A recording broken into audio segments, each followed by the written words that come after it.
Kemah Bakti Pramuka Saka Wira Kartika dalam rangka serbuan teritorial Kodam 16 Patimura tahun anggaran 2019 saya nyatakan dengan resmi dibuka.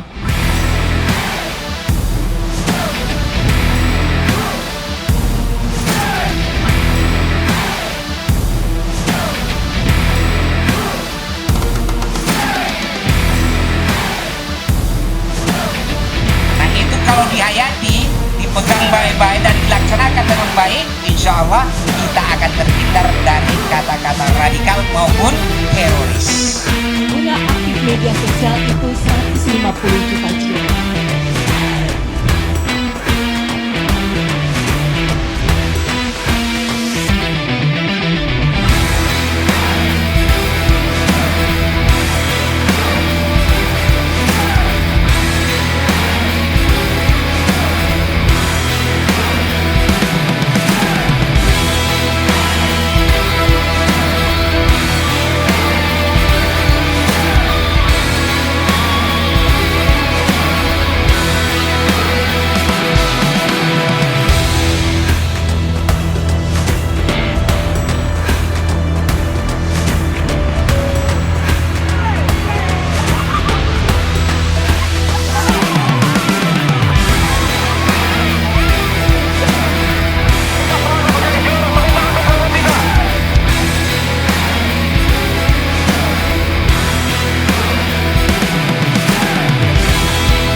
Kemah Bakti Pramuka Saka Wira Kartika dalam rangka serbuan teritorial Kodam 16 Patimura tahun anggaran 2019 saya nyatakan dengan resmi ditutup.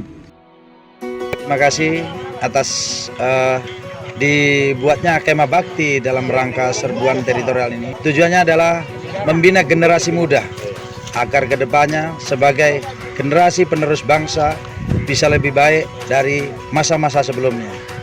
Ya, di sini kami diajarkan banyak hal. Yang pertama itu kami diajarkan tentang bermedia sosial yang baik, kemudian bencana alam.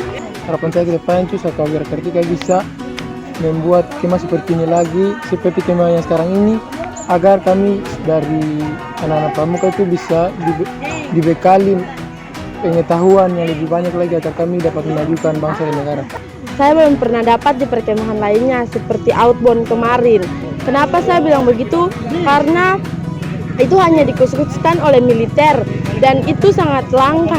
Karena belum tentu di perkemahan lainnya saya akan diajarkan seperti yang kemarin. Saya juga mendapatkan keberanian yang begitu ekstra pada saat bermain jembatan layap 1. Di situ rintangannya cukup berat, tapi saya yakin bahwa di sini kami diajarkan untuk berani dan tidak boleh takut.